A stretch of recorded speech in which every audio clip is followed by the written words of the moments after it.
इम्मा यब्लुगन्न इंदकल किबरा अहदुहुमा औ किलाहुमा फला तकुल लहुमा उफ्फिन वला तनहरहुमा वकुल लहुमा कौलन करीमा।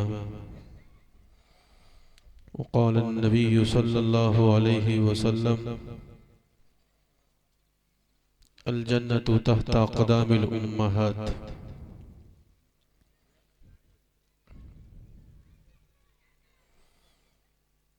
अनुर्बुद्धितो पितृमाता भवतु सम्मना जयपति मधुरति वाचनवत्तु शांतिवामु शांतिवामु शांतिवामु।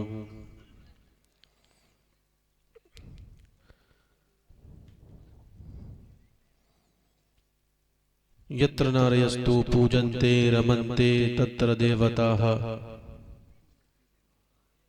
मा भारत भारतं द्योषन्नमा संसार मृत्यु शौसा संसार मृत्यु शौसा नराशंस वाजिन वाजिन छेदिवि पुरुषं सुमने रिमहे रथन्न दुर्गा वस्तवा सुधानव विश्व सम्मानी कोटि कोटि प्रणामनत मस्तक सकल प्रजाजनम है दीन बिंदु दया नदी अभिनंदनम अभिनंदनम स्वागतम।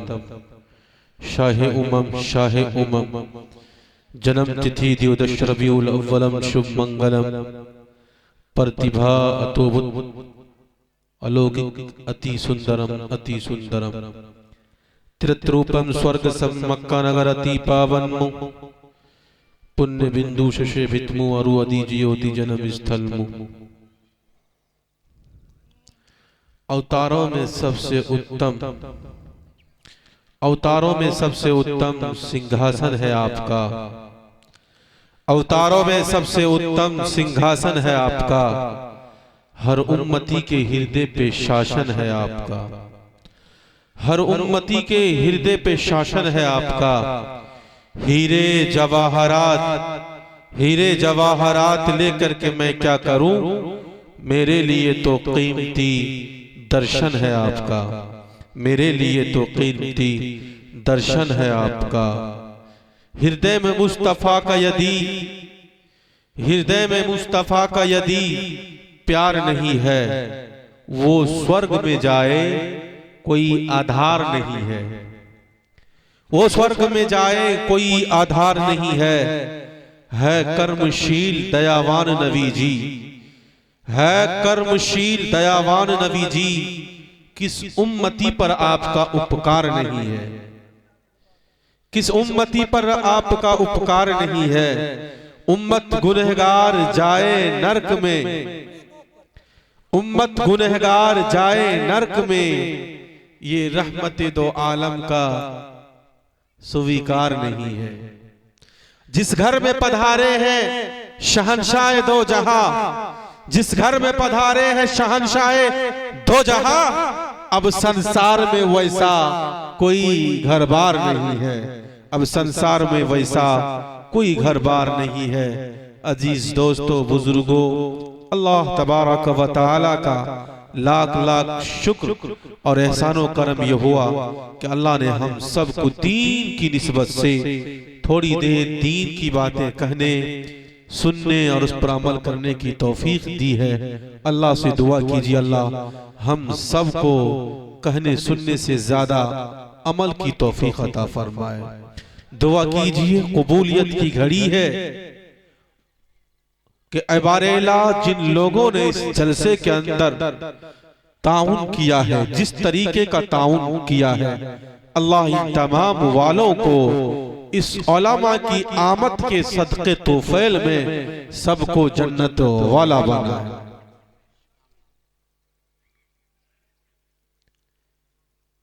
अजीज दोस्तों बुजुर्गों, बड़ी देर से आप लोग सुन रहे थे, सुना रहे थे।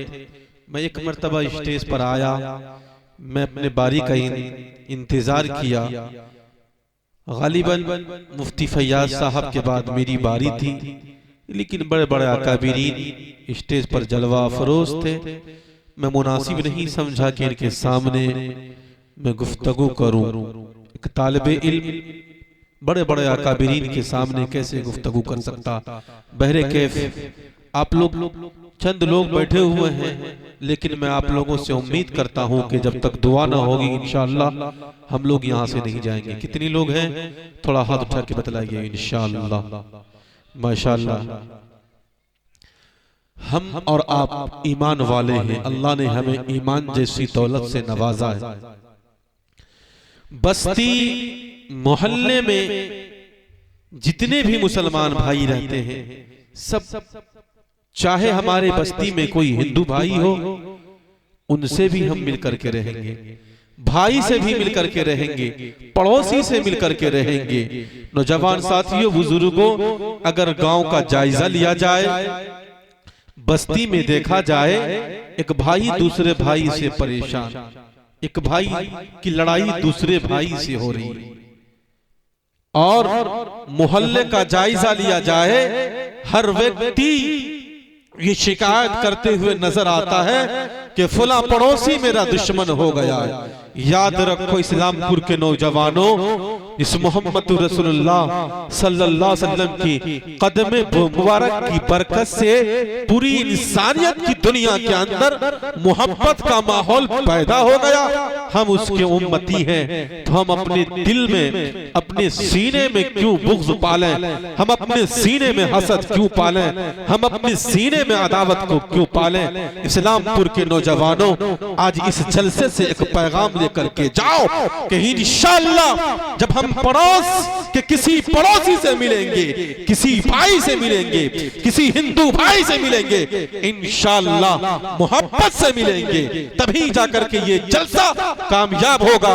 वरना आप लाखों जलसे करा लो, कभी जलसा कामयाब नहीं हो सकता। इसलिए दिल को साफ करो, कीने को निकालो, एक दूसरे की इज्जत करना सीखो। ये पैगाम हमें मोहम्मद रसूलुल्लाह ने दिया था। मदीनतुल मुनव्वरा के अंदर अल्लाह के नबी बैठे हुए हैं, अल्लाह के नबी सल्लल्लाहु अलैहि वसल्लम के सामने से एक गैर मुस्लिम का जनाजा गुजरा, मुसलमान नहीं था, यहूदी था। अल्लाह के नबी सल्लल्लाहु अलैहि वसल्लम उस यहूदी के जनाजे के सम्मान में खड़े हो गए। सहाबा ने कहा, अल्लाह के नबी अलैहिस्सलातु वस्सलाम, ये तो यहूदी थे, ये तो नसरानी थे, आप इसके सम्मान में क्यों खड़ा हुए? अल्लाह के नबी अलैहिस्सलातु वस्सलाम ने सहाबा को मुखातब किया और कहा, मेरे सहाबा, अगर तुम्हारे सामने से भी किसी गैर मुस्लिम की अर्थी गुजरे तो तुम भी उसके सम्मान में खड़े हो जाओ। ये पैगाम मोहम्मद रसूलुल्लाह ने हमें दिया कि आपस में अगर रहो तो मिलजुल करके रहो। इंशाअल्लाह किसी से हसद नहीं करेंगे इंशाअल्लाह। हाथ उठा के बतलाइए इंशाअल्लाह। मोहल्ले में हर आदमी परेशान, अपने पड़ोसी से परेशान, क्या चाहता है कि फुला का बेटा तरक्की क्यों करे, फुला के बेटे को नौकरी क्यों मिले, फुला के बेटे को ओहदा क्यों मिले। अगर समाज का कोई व्यक्ति, समाज का कोई नौजवान अगर तरक्की कर रहा होता है, हमारे दिलों में हसद होती है। फुलाना माँ का बेटा तरक्की कर रहा है, नौकरी मिल गई, इंजीनियर बन गया, डॉक्टर बन गए। याद रखो, आपके चलने से, आपके हसद करने से किसी की तरक्की रुक नहीं सकती। कहा, माँ भारता भारतन द्योषन्नमा सौसार मृत्यु सौसा। कहा कि माँ भारता भारतन द्योषन्नमा, एक पड़ोसी जब दूसरे पड़ोसी से मिले तो मोहब्बत से मिले, एक भाई दूसरे भाई से मिले तो मोहब्बत से मिले। और अगर एक गांव का रहने वाला एक गांव के किसी व्यक्ति से मिले तो मोहब्बत से मिले। इंशाअल्लाह अगर हमने और आपने ऐसा कर लिया, हमारी गांव तरक्की पर पहुंच जाएगी, हमारा मुआशरा तरक्की के दहलीज तक पहुंच जाएगा। तो मैं अर्ज ये कर रहा था कि हर हमारे दिलों में तकलीफ होती है, फुला का बेटा क्यों तरक्की करे। इस्लामपुर के नौजवानों, याद रखो, तुम्हारे जलने से, तुम्हारे हसद करने से, तुम्हारे कीना रखने से, तुम्हारे बुग़्ज़ रखने से उसका कुछ बिगड़ नहीं सकता। इसलिए कि इज्जत भी अल्लाह के हाथ में है, जिल्लत भी अल्लाह के हाथ में है। अल्लाह जिसको चाहता है तरक्की से नवाज देता है। हाँ, इस्लामपुर के नौजवानों, अगर आप तरक्की तरक्की करना चाहते हो, आप कामयाब होना चाहते हो, तो आप भी अल्लाह से दुआ करो, ऐ बारे इलाह मैं किसी से डरने वाला नहीं, मैं किसी से जलने वाला नहीं, ऐ बारे इलाह मैं किसी से हसद करने वाला नहीं, मैं किसी से बुग़्ज़ करने वाला नहीं, मैं किसी से अदावत करने वाला नहीं। ऐ बारे इलाह मेरा किरदार तो ये है, मेरा अखलाक तो ये है, रात के 12 बजे, रात के 1 बजे, रात के 2 बजे, रात के 3 बजे अगर समाज का कोई व्यक्ति, समाज का कोई शख्स मुझे पुकारे तो मैं उसकी खिदमत के लिए बारे इलाह मैं खड़ा रहूं। मेरी हाथों में ऐसी ताकत दे, मेरे पांव में ऐसी ताकत दे, मेरी आंखों में इतनी रोशनी दे ताकि मैं खिदमत कर सकूं कौम की। अल्लाह आपको भी मालो दौलत से नवाज देगा, लेकिन अपने दिल से कीना को निकालो, हसद को निकालो, बुग़्ज़ को निकालो, तभी ये समाज तरक्की तक पहुंचेगा।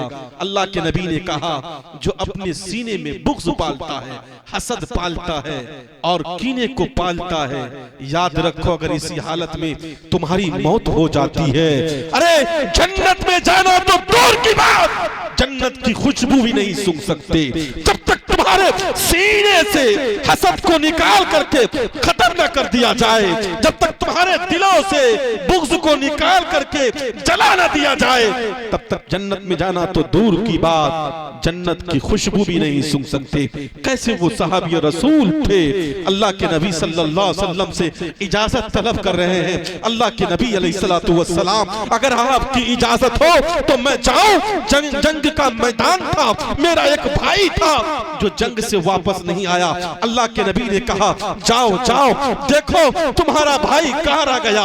वो भाई जाता है अपने भाई की तलाश में, पानी का प्याला हाथ में लेकर के निकलता है। निकलने के बाद जब मैदान जंग में पहुंचता है तो देखता है कि उसका भाई जख्मी पड़ा हुआ है। वो पानी के प्याले को लेकर के पहुंचते हैं, देखते हैं उसके करीब में, उसके पड़ोस में एक सहाबी रसूल है, वो भी जख्मी पड़े हुए हैं। जब उन्होंने पानी के प्याले को देखा तो वो तड़प उठे, कहने लगे काश कि ये पानी का प्याला मुझे पिला दिया जाए। किताबों में लिखा, तारीख शाहिद है, वो सहाबी रसूल ये कहते हैं जो जख्मी पड़े हुए हैं, उन्होंने कहा मैं इस पानी के प्याले को उस वक्त तक मैं अपनी जबान पर नहीं लाऊंगा जब तक मेरे पड़ोस में जो मेरा भाई प्यासा पड़ा है वो पानी पी करके सैराब ना हो जाए। उसके पास जब पानी के प्याले को लेकर के जाते हैं, किताबों में लिखा कि उसके पड़ोस में एक और सहाबी थे, वो भी जख्मी पड़े हुए थे। उसके पास भी जब पानी के प्याले को लेकर के जाते हैं तो वो अल्लाह के रास्ते में शहीद हो चुका होता है। जब दूसरे वाले के पास लेकर के आते हैं वो भी अल्लाह के रास्ते में शहीद हो चुका होता है। जब पहले वाले के पास लेकर के पानी के प्यालों को लेकर के आते हैं वो भी अल्लाह के रास्ते में शहीद हो चुका होता है। कैसे वो सहाबी रसूल थे कि पानी पीना तो दूर की बात, अपनी जान का नजराना एक भाई के लिए पेश किया। आज अगर हमारे सामने खाना लाया जाए, हर शख्स कहता कि सबसे पहले मुझे खाना मिले। अगर हमारे सामने पानी लाया जाए, हर शख्स ये चाहता है कि सबसे पहले पानी मैं पीऊं। अगर हमारे सामने कोई कीमती चीज पेश की जाती है तो हम ये चाहते हैं कि सबसे पहले ये चीज मुझे मिले। नौजवान साथियों, बुजुर्गों, सहाबा के अखलाक को पढ़ो, सहाबा के किरदार को पढ़ो।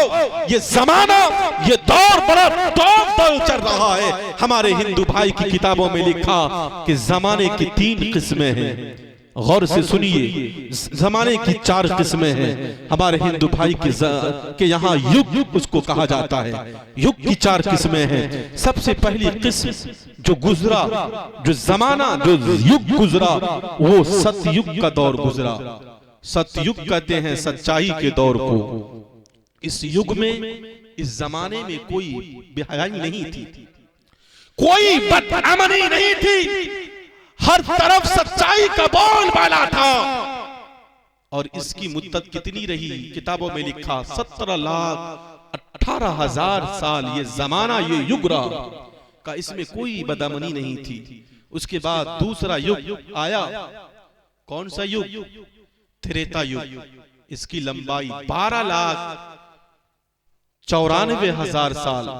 कहा इस जमाने में, इस युग में बदअमनी फैलनी शुरू हुई, थोड़ा थोड़ा दाखिल होना शुरू हुआ। उसके बाद तीसरा जमाना, तीसरा युग जो आया वो द्वापर युग आया का इसकी लंबाई 8,64,000 साल इस दुनिया के अंदर रहा। इसमें बुराई फैल गई, बदअमनी फैल गई, और सबसे आखिरी जमाना जो आया वो कल युग जो अभी चल रहा है, जो युग अभी जो जमाना चल रहा है वो कल युग का जमाना चल रहा है। इसकी लंबाई 4,32,000 साल तकरीबन है। उसके बाद फिर कयामत आएगी। ये हमारे हिंदू भाई की किताबों में लिखा, कहा इसी जमाने में, इसी युग में मोहम्मद रसूलुल्लाह सल्लल्लाहु अलैहि वसल्लम तशरीफ लाएंगे और बेटियों को इज्जत का मकाम मिलेगा। इसी महीने, इसी जमाने में, इसी युग में मोहम्मद रसूलुल्लाह सल्लल्लाहु अलैहि वसल्लम जब आए तो क्या बेटियों को इज्जत का मकाम मिला। कहा नराशन वाजिन्द वाजिन्नी छेदिवीर पुरुषन सुमने रिमहे रथन दुर्गा वस्तवा सुधानवा। उस वक्त जब मोहम्मद रसूलुल्लाह आए तो बेटियों के साथ जुल्म और ज्यादती की जाती थी। बेटियों को जमीन के अंदर जिंदा दरगोर किया जाता था। लेकिन मोहम्मद रसूलुल्लाह सल्लल्लाहु अलैहि वसल्लम के सदके तौफील में जब मोहम्मद रसूलुल्लाह आए तो बेटियों को इज्जत का मकाम मिला, माओ को इज्जत का मकाम मिला। नराशन वाजिन्न वाजिन्न छेदिवीर पुरुषन सुमने रिमहे मुत्रथन दुर्गा वस्तवा सुधानवा। मोहम्मद रसूलुल्लाह आए तो समाज में हर व्यक्ति को इज्जत का मकाम मिला, हर शख्स को इज्जत का मकाम मिला। और नौजवान साथियों, बुजुर्गों, माओ के साथ निकाह करना इज्जत गर्दानी जाती थी, माओ को भी इज्जत का मकाम मिला। अल्लाह के नबी अलैहिस्सलातु वस्सलाम जब आए, एक साहबी रसूल थे, उन्होंने कहा कि अल्लाह के नबी अलैहिस्सलातु वस्सलाम ज़माने जाहिलियत था, जिहालत का दौर था। अल्लाह के नबी अलैहिस्सलातु वस्सलाम मैं कौम का रहबर था, मैं कौम का मेंबर था, मैं कौम का मुखिया था, मैं कौम का सरपंच था। अगर किसी के यहाँ कोई बेटी पैदा होती तो मैं ये हुक्म देता कि जाओ फुला के यहाँ बेटी पैदा हुई है, इसे जमीन के अंदर तुम जिंदा दरगोर कर देना। अल्लाह के नबी अलैहिस्सलातु वस्सलाम, अब मैं इस्लाम को कबूल करना चाहता हूँ, अल्लाह मुझे माफ नहीं करेगा। अल्लाह के नबी ने कहा वो ज़माने जाहिलियत था, अब तुम जहालत से निकल करके तुम रोशनी की तरफ आ चुके हो। अल्लाह ने तुम्हारे उस जुर्म अजीम को माफ कर दिया। अल्लाह के नबी अलैहिस्सलातु वस्सलाम, मैंने इससे भी बड़ा जुर्म किया है, इससे भी बड़ा पापी किया है। कहा बतला तूने कौन सा ऐसा पापी किया है जो ईश्वर परमात्मा माफ नहीं करेगा। कहा अल्लाह के नबी अलैहिस्सलातु वस्सलाम, मैं कौम का मुखिया था, मैं कौम का सरपंच था, मैं कौम का मेंबर था। अगर किसी के यहाँ कोई बेटी पैदा होती मैं हुक्म देता कि जाओ फुला के यहाँ बेटी पैदा हुई है, उसे जमीन के अंदर जिंदा दरगोर कर दो।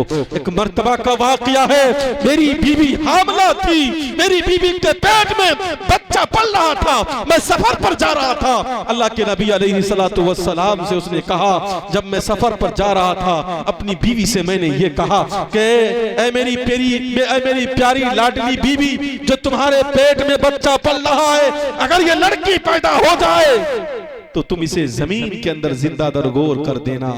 कई वर्ष के बाद, कई साल के बाद अल्लाह के नबी अलैहिस्सलातु वस्सलाम जब मैं वापस आया, आने के बाद दरवाजे पर दस्तक दी, कुंडी बजाया तो एक मासूम सी बच्ची, एक लाडली सी बच्ची निकल करके बाहर आती है। कहती है अब्बू जान आप कहाँ चले गए थे? मैं आपको ढूंढ रही थी, मैं आपको तलाश कर रही थी। अब्बू जान आप बतलाइए आप कहाँ चले गए थे?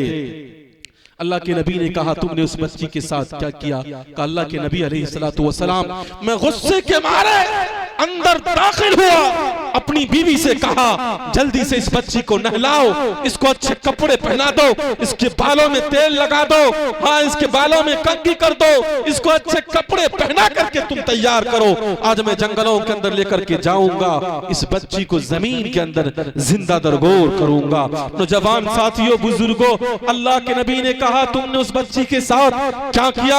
अल्लाह के नबी अलैहिस्सलातु वस्सलाम जब मैं उस बच्ची को लेकर के जा रहा था तो वो बच्ची ये कह रही थी, अब्बू जान आप मुझे कहाँ लेकर के जा रहे हो, आप मुझे नानी के यहाँ लेकर के जा रहे हो, आप मुझे मेला घुमाने के लिए लेकर के जा रहे हो, आप मुझे कहाँ लेकर के जा रहे हो। अल्लाह के नबी अलैहिस्सलातु वस्सलाम, मैंने उस बच्ची की एक भी न सुनी। जंगल के अंदर जब पहुंचा, फावड़ा कुदाल लिया, जब कुदाल से मैं गड्ढा खोदता था, जब गड्ढा से मिट्टी मेरे चेहरे पर पड़ता तो वो मेरी लाडली सी बेटी, मेरी प्यारी सी बेटी अपने दुपट्टे से मेरे चेहरे के धूल को वो साफ कर दिया करती थी। जब मेरे चेहरे पर पसीना आता, वो लाडली सी बेटी अपनी प्यारी मासूम हाथों से मेरे चेहरे के पसीने को वो साफ कर दिया करती थी। और जब मैंने गड्ढा खोदा, उस गड्ढे में मैं जब उस बच्ची को डालना था तो वो बच्ची ये कह रही थी, या बती इरहम, या बती इरहम, अब्बू जान मुझे छोड़ दीजिए, मैं जंगलों के अंदर जाकर के अपनी जिंदगी बसर कर लूंगी, मैं मांग चांद करके खा लूंगी, लेकिन मैं ये नहीं चाहती अपने ही बाप अपने बेटी का कातिल बन जाए और कल कयामत के दिन मैदाने महशर में उस बाप से पूछा जाए कि तुम बेटी का कातिल हो। अल्लाह के नबी अलैहिस्सलातु वस्सलाम, मैंने उस बच्ची की एक भी न सुनी, गड्ढे के अंदर डाला और ऊपर से मिट्टी डाला, फख्र के साथ में घर वापस आया। अल्लाह के नबी अलैहिस्सलातु वस्सलाम इस वाक़ये को सुन भी रहे थे। अल्लाह के नबी अलैहिस्सलातु वस्सलाम ने कहा, वो ज़माने जाहिलियत था, अब तुम जिहालत से निकल करके तुम रोशनी की तरफ आ चुके हो, अल्लाह ने तुम्हारे उस गुनाह को माफ कर दिया। जवान साथियों, बुजुर्गों, अल्लाह के नबी अलैहिस्सलातु वस्सलाम आए तो हमें इज्जत का मकाम मिला, हमारी कौम की बेटियों को इज्जत का मकाम मिला, हमारी माँ को इज्जत का मकाम मिला।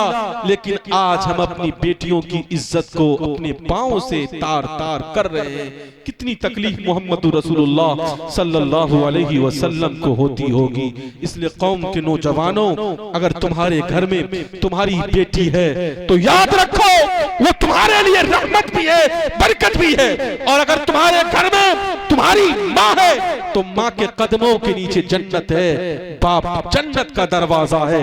मैंने कुरान मुक़द्दस की आयत तिलावत की है, वक़ज़ा रब्बुका अल्ला ताबुदु इल्ला इय्या व बिल वालिदैनि ihसाना।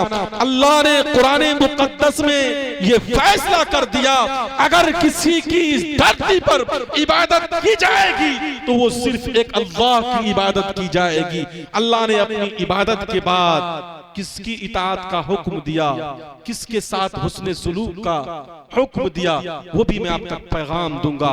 वक़ज़ा रब्बुका अल्ला ताबुदु इल्ला इय्या। इस सृष्टि में अगर किसी की इबादत की जाएगी, अगर किसी की प्रार्थना की जाएगी, अगर किसी की पूजा की जाएगी तो वो सिर्फ एक अल्लाह की जात है। इंशाअल्लाह जब तक जिंदा रहेंगे एक अल्लाह की हम इबादत करेंगे। हाथ उठा के बतलाइए, इंशाअल्लाह करेंगे, इंशाअल्लाह, माशाअल्लाह। इसलिए कि नौजवान साथियों, बुजुर्गों, आज हमारी बेटियों को एक गुरूर के जरिए से मुर्तद किया जा रहा है। आज हमारी नौजवानों को गुरूर के जरिए से मुर्तद किया जा रहा है। क्यों? ये हमारी और आपकी कमजोरी की वजह से ऐसा किया जा रहा है। पंडित जी ये कहते हैं, इंद्रम मित्रम अज्ञान मोहम्मद नकाशम तदूरी। पंडित जी ये कहते हैं कि मोहम्मद रसूलुल्लाह सल्लल्लाहु अलैहि वसल्लम के ज्ञान को अपने आत्मा के अंदर सम्मान दोगे, तुम यहाँ भी कामयाब हो जाओगे। और कहा, मातृमान पितृमान चार्यवान पुरुषो वेदः। कहा जाता है अगर आप ये चाहते हो कि हमारा समाज तरक्की करे, अगर आप ये चाहते हो हमारी बस्ती के अंदर अच्छा माहौल पैदा हो, तो सबसे पहले याद रखो हमें अपने बच्चे को अच्छा बनाना पड़ेगा। बच्चे को अच्छा बनाने में किसकी जरूरत पड़ती है? मातृमान, सबसे पहले माँ की जरूरत पड़ती है। माँ अच्छी होगी समाज अच्छा होगा, माँ अच्छी होगी गांव अच्छा होगा, माँ अच्छी होगी मुआशरा अच्छा होगा, माँ अच्छी होगी मोहल्ला अच्छा होगा। अगर माँ अच्छी नहीं होगी मुआशरा कभी सक्सेसफुल नहीं हो सकता। आज की मेरी माँ खुद लिपस्टिक लगा करके बाजार में घूमती है, खुद हमारी माँ के सर पर दुपट्टा नहीं होता, उसकी बेटी अगर बगैर दुपट्टा की जाए तो कौन सी हरज की बात है। कौम की मेरी माओ और कौम की बेटियों, जिसके बारे में कुरान ने कहा कुल लिल मुमिनाती यग़ज़ुज़्न मिन अबसारिहिन्ना व यहफ़ज़्न फ़ुरूजहुन्ना, जब वो रास्ता चले ईमान वाली औरतें अपनी निगाहों को नीची रखें, इसके बारे में कहा। वो अपनी बेटे और अपनी बेटियों की क्या ख्याल करेंगे। इसलिए अगर आप समाज को अच्छा बनाना चाहते हो, अगर आज मुआशरे को अच्छा बनाने चाहते हो, सबसे पहले माँ की जरूरत पड़ती है। माँ अच्छी होगी समाज अच्छा होगा, माँ अच्छी होगी बस्ती अच्छा होगा, माँ अच्छी होगी गांव के अंदर बेदारी आएगी। लेकिन माँ अच्छी नहीं होगी, माँ का किरदार ठीक नहीं होगा, माँ का अखलाक ठीक नहीं होगा, माँ बदचलन होगी, समाज कभी तरक्की नहीं हो सकता। आप पढ़ लीजिए तारीख को, ख्वाजा जुनैद बगदादी अलैहि रहमा का नाम आपने सुना होगा। जुनैद बगदादी अलैहि रहमा का आपने नाम सुना होगा। बंगाल के सफर पर थे, आपके हाथों पर 70 लाख मुसलमानों ने इस बात पर तौबे की बैत ली कि इंशाअल्लाह आइंदा हम कभी गुनाह नहीं करेंगे। 70 लाख मुसलमानों ने तौबे की बैत ली, 7 लाख गैर मुस्लिमों ने जुनैद बगदादी अलैहि रहमा के हाथ पर इस्लाम को कबूल किया। जब घर वापस आए, खुशी से जब अपने माँ से वो मिलते हैं, कहते हैं माँ आज मैं बड़ा खुश हूँ। माँ का जुमला सुनिएगा, माँ कहती है बेटा क्यों खुश हो। कहा माँ मैं खुश क्यों ना हूँ, आज मेरे हाथों पर 70 लाख मुसलमानों ने तौबे की बैत ली है और 7 लाख गैर मुस्लिमों ने इस्लाम को कबूल किया है, इसलिए मैं खुश हूँ। माँ कहती है बेटा ये कमाल तेरा नहीं, ये कमाल तो मेरा है। बेटा मैंने तुम्हें जब भी दूध पिलाया बगैर वजू के कभी मैंने तुझे दूध न पिलाया, बावजू दूध पिलाया। माँ हो तो ऐसी हो, बाप हो तो ऐसा हो कि अपनी बेटे और अपनी बेटियों का ख्याल रखे। और याद रखिए अल्लाह के नबी ने कहा जो बाप अपने बेटे और अपनी बेटियों का ख्याल नहीं करता, क़यामत के दिन उससे पूछा जाएगा। मैं अभी हदीस बताता हूं आपको। मैं अर्ज ये कर रहा था, सबसे पहले गांव को, मोहल्ले को, मुआशरे को अच्छा बनाने में माँ की जरूरत पड़ती है। माँ अच्छी होगी बच्चा अच्छा होगा। सबसे पहले किसकी जरूरत पड़ती है, किसकी बोलिए, माँ की जरूरत पड़ती है। माँ अच्छी होगी समाज अच्छा होगा, और माँ अगर अच्छी नहीं होगी समाज कभी तरक्की नहीं कर सकता। नौजवान साथियों, बुजुर्गों, दूसरे नंबर पर बाप की जरूरत पड़ती है। पितृमान, बाप अच्छे होंगे बेटा अच्छा होगा, बाप अच्छे नहीं होंगे बेटा कभी सक्सेसफुल नहीं हो सकता।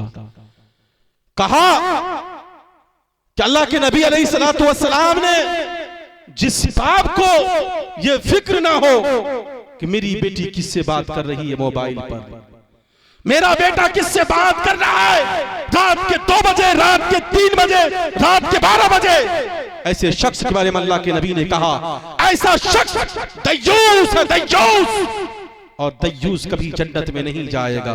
अल्लाह के नबी अलैहिस्सलातु वस्सलाम ने कहा 3 शख्स जन्नत में नहीं जाएगा।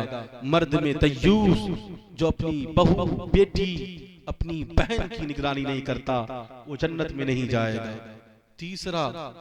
दूसरी वो औरत है जो लिपस्टिक लगाती है और बेहिजाब रहती है, मार्केट जाती है, बाजार जाती है और मर्द के मुशाबहत को वो इख्तियार करती है।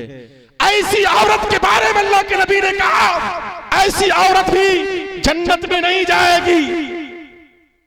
तीसरा वो शख्स जो शराब का आदी हो, जो शराब पीता हो, वो भी जन्नत में नहीं जाएगा। 3 शख्स के बारे में अल्लाह के नबी अलैहिस्सलातु वस्सलाम ने कहा ऐसे 3 शख्स हैं जो जन्नत में नहीं जाएगा। तो अर्ज में ये कर रहा था कि दूसरे नंबर पर बाप की जरूरत पड़ती है। बाप अच्छे होंगे समाज अच्छा होगा, बाप की निगरानी बच्चों पर होगी समाज तरक्की करेगा। तीसरे नंबर पर जो जरूरत पड़ती है, एक मकतब की जरूरत पड़ती है, एक मदरसे की जरूरत पड़ती है, एक इमाम साहब के पढ़ाने की जरूरत पड़ती है, तभी जाकर के गांव अच्छा होता है, समाज अच्छा होता है। आप इस इमाम साहब को हल्के में मत लीजिए, मत लीजिए। ये इमाम साहब कौम के रहबर हैं, ये कौम के रीडर यही है जिसके पीछे आप नमाज पढ़ते हो। ये बच्चे को कुरान पढ़ाते हैं, और कुरान पढ़ाना ये बहुत मुश्किल काम है। जवान साथियों, बुजुर्गों, हर कोई कुरान नहीं पढ़ा सकता। अल्लाह जिसको तौफीक देता है वही कुरान पढ़ाता है। ये आपके बच्चे को पढ़ाते हैं, आपकी इमामत करते हैं। इंशाअल्लाह आप इनसे मोहब्बत करेंगे इंशाअल्लाह। कितने लोग इनसे झगड़ा करेंगे? हाथ उठा के बतलाइए। झगड़ा कीजिएगा, मोहब्बत से पेश आना। ये आपके इमाम हैं, ये कौम के रहबर हैं, इसलिए जब भी आप इनसे मिलो तो मोहब्बत से मिलो। तीसरे नंबर पर पंडित जी कहते हैं जो जरूरत पड़ती है माशरे को अच्छा बनाने में, गांव को अच्छा बनाने में, एक मकतब की जरूरत पड़ती है, एक मदरसे की जरूरत पड़ती है, तभी जाकर के ये समाज तरक्की पाता है, वरना समाज कभी तरक्की नहीं कर पाएगा। कुरान की तालीम नहीं होगी, मस्जिद नहीं होंगे, मदरसे नहीं होंगे, गोया कि हम मछली के मानिंद हो जाएंगे। जिस तरीके से मछली बगैर पानी के जिंदा नहीं रह सकती, उसी तरीके से मुसलमान बगैर मस्जिद और मदरसे के जिंदा नहीं रह सकते। इसलिए मदरसे की जरूरत हमें पड़ती है। तीसरे नंबर पर मस्जिद की जरूरत पड़ती है। इंशाअल्लाह हम मस्जिद को भी आबाद करेंगे और मदरसे के अंदर भी अपने बच्चे को भेजेंगे। हाथ उठा के बतलाइए, इंशाअल्लाह भेजेंगे। जवान साथियों, बुजुर्गों, अर्ज में यह कर रहा था, वक़ज़ा रब्बुका अल्ला ताबुदु इल्ला इय्याह। अगर इस धरती पर किसी की इबादत की जाएगी तो सिर्फ एक अल्लाह की इबादत की जाएगी। वो बिल वालिदैनि इहसाना। अल्लाह तबारक व तआला अपनी इबादत के बाद माँ बाप का हुक्म दे रहे हैं कि माँ के साथ तुम्हें किस तरीके से पेश आना है। याद रखो नौजवानों, वक्त की किल्लत दामनगीर है, इजाजत नहीं मिल रही है कि आगे बातचीत में करूं, लेकिन चंद मिनट, चंद लम्हा माँ बाप के हवाले से मैं आपको बताता चलूं। आज समाज के अंदर ये बहुत शिकायतें आती है। मेरे बेटे की उम्र 18-19 साल है, उसकी शादी मैंने करा दिया और वो चंद दिनों में मुझसे अलग हो गया। अपनी बहू को लेकर के वो मुझे मान भगाया अपने ही घर से। ये हालात क्यों आते हमारे सामने? आपने कभी जायजा लिया? हमारे बच्चे दीनी तालीम से आरास्ता नहीं है, इसलिए ऐसा हो रहा है। अगर हम अपने बच्चे को दीन समझाएंगे, दीन पढ़ाएंगे, कसम परवरदिगार आलम की, वो आपकी खिदमत करने वाला बन जाएगा। लेकिन हम शिकायतें करते, हमारे बच्चे हमारी खिदमत नहीं करते। और कौम के नौजवानों, आप भी सुनो, ये माँ बाप अनमोल मोती हैं, हीरे हैं, जवाहरात हैं। अगर एक बार माँ बाप हाथ से निकल जाए तो फिर ये वापस आने वाले नहीं है। माँ का साया, बाप का साया अगर सर पर हो तो इंसान सबसे मजबूत इंसान बन जाता है, लेकिन अगर माँ बाप का साया ना हो, इंसान सबसे कमजोर इंसान बन जाता है। एक बाप ने बेटे का इम्तिहान लिया, कहा बेटा मैं तेरे सर पर हाथ रख करके पूछना चाहता हूँ, बेटा बतला दुनिया का सबसे ताकतवर इंसान कौन है? बेटे का सीना चौड़ा हुआ, बेटा फख्र के साथ कहता है, अब्बू जान दुनिया का सबसे ताकतवर इंसान इस वक्त मैं हूँ। बाप ने बेटे से पूछा, बेटा अब बतला मैं तेरे सर पर से हाथ को नीचे रखता हूँ, अब बतला दुनिया का सबसे कमजोर इंसान कौन है? बेटा मायूस होकर के कहता, अब्बू जान दुनिया का सबसे कमजोर इंसान इस वक्त मैं हूँ। बाप ने पूछा, बेटा जब मैंने तेरे सर पर हाथ रखा था फिर मैंने तुमसे पूछा कि बेटा बतला दुनिया का सबसे ताकतवर इंसान कौन है? तुमने कहा मैं ऐसा क्यों कहा था? कहा अब्बू जान उस वक्त आपका हाथ मेरे सर पर था, आपका साया मेरे सर पर था, इसलिए मैं दुनिया का सबसे ताकतवर इंसान था। कहा बेटा जब मैंने तेरे सर पर से हाथ नीचे रखा तुमसे पूछा कि दुनिया का सबसे कमजोर इंसान कौन है, तुमने कहा अब्बू जान मैं हूं, ऐसा तुमने क्यों कहा? कहा अब्बू जान उस वक्त आपका साया, आपका हाथ मेरे सर पर से नीचे था, इसलिए मैं दुनिया का सबसे कमजोर इंसान बन गया। माँ बाप अगर जिंदा हो, माँ बाप का अगर साया हो, इंसान सबसे ताकतवर इंसान बन जाता है। अभी मैं कल पढ़ रहा था, एक वाकया पढ़ रहा था, सऊदी अरब के अंदर एक रियाज जो वहां की राजधानी है गालिबन, वहां एक मुकदमा दर्ज हुआ। इस वाकये को मैंने कॉपी के अंदर डायरी के अंदर नोट कर लिया। इस वाकये से मेरे दिल के अंदर जो महसूस हुआ वो मैं ही समझ सकता हूं। कोर्ट के अंदर ये केस पहुंचा, छोटे भाई ने बड़े भाई पर केस किया, मुकदमा किया और दोनों भाई कोर्ट पहुंचे। जज साहब हैरान और परेशान। जज साहब ने पूछा, ऐसा केस मेरे पास आज तक नहीं आया था। कहा क्या मामला है बतलाओ। छोटे भाई की शिकायत थी, मेरे भाई अब बूढ़े हो चुके हैं, मेरे भाई की उम्र 80-90 साल हो चुकी है, वो मेरी माँ की खिदमत करते करते वो बूढ़े हो गए, अब वैसी खिदमत नहीं कर सकता। बड़े भाई की शिकायत ये थी कि जब तक मैं जिंदा रहूंगा मैं माँ बाप की खिदमत करता रहूंगा। उसकी उम्र 80-90 साल है, माँ की उम्र 110 साल है। उस बूढ़ी माँ की खिदमत के लिए दोनों भाई का मुकदमा कोर्ट के अंदर दायर हुआ। जज साहब फैसला करने लगे कि ये किसको मिलेगा, ये बूढ़ी माँ जिसकी उम्र 110 साल है। छोटे भाई को बुलाया, बड़े भाई को बुलाया। बुलाने के बाद कहा क्या मामला है, समझ में नहीं आया, किसके हक में फैसला करूं। चलो उस बूढ़ी माँ से पूछते हैं जिसकी उम्र 110 साल है, तुम किसके पास रहना चाहती हो। उस बूढ़ी माँ का जुमला सुनिएगा। वो बूढ़ी माँ ये कहती है कि आप जो फैसला कीजिएगा मैं उसके लिए तैयार हूं, लेकिन मैं बेटे के दरमियान ये फैसला हरगिज़ नहीं करूंगी कि मैं फुला बेटे के पास रहूंगी। मेरा हर बेटा मेरे नजदीक अजीज है, प्यारा है। जज साहब ने ये कहा कि ऐसा करो कि आप खिदमत करते करते करते आपकी उम्र भी 80-90 साल पहुंच गई है, आप छोटे भाई को माँ के हवाले कर दो, माँ को हवाले कर दो। छोटे भाई को जैसे माँ मिलती है बड़े भाई रोने लगते हैं और जारो कतार रो करके ये कहते हैं, अल्लाह तूने मुझसे मेरी जन्नत छीन ली। जवान साथियों, बुजुर्गों, ये मुकदमा दायर हुआ। जज साहब ने छोटे भाई के हक में फैसला किया। आज समाज का अगर जायजा लिया जाए, हर माँ परेशान है। ऐसे बनो जिसकी उम्र 70-80-90 साल है, माँ की खिदमत का क्या जज्बा है, क्या शौक है। क्यों ना हो, जिसके बारे में अल्लाह के नबी ने कहा, अल जन्नतु तहत अक़दामिल उम्महात। तुम जन्नत कहाँ तलाश कर रहे हो?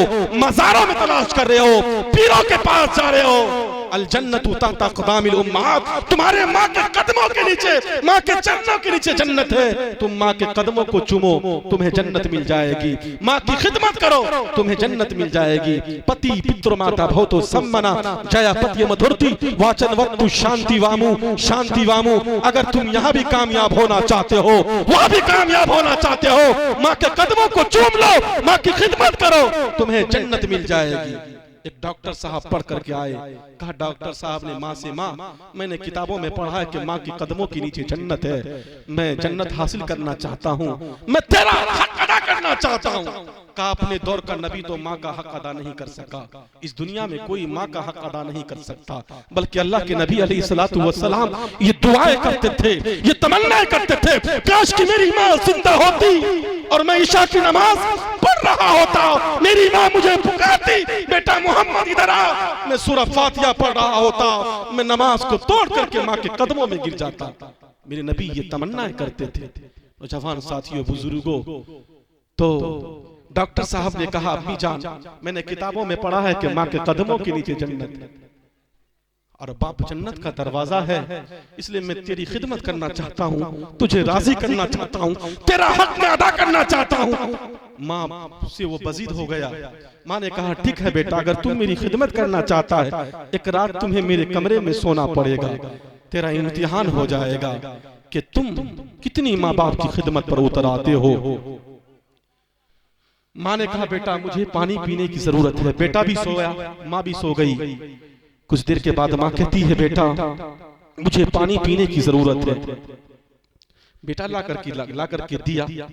माँ ने आधा गिलास पानी पिया, आधा गिलास पानी बिस्तर पर गिरा दी। बेटा खामोश रहा।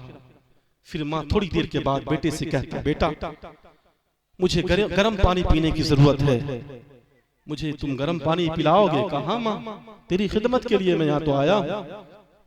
बेटा एक गिलास पानी गर्म कर करके देता है माँ को, माँ फिर वही करती है, आधा गिलास पानी वो पीती है, आधा गिलास पानी बिस्तर पर वो गिरा देती है। बेटा को गुस्सा आया। बेटा ने गुस्से में कहा, माँ ये क्या बार बार ड्रामा करती हो, आधा गिलास पानी पीती हो और आधा गिलास पानी मेरे बिस्तर पर तुम गिरा देती हो। ये क्या बार बार ड्रामा करती हो? बेटे को गुस्सा आया। माँ ने कहा बेटा ये ड्रामा नहीं था, ये तेरा इम्तिहान था, तो इम्तिहान में फेल हो गया। माँ ने तुम्हारे लिए कितनी ऐसी रातें गुजार दी जिस रात में माँ की आंखों में नींद न थी। माँ ने तुम्हें कितने दर्द तकलीफ को सह करके तुझे जन्म दिया। माँ का कोई इस दुनिया के अंदर हक अदा नहीं कर सकता।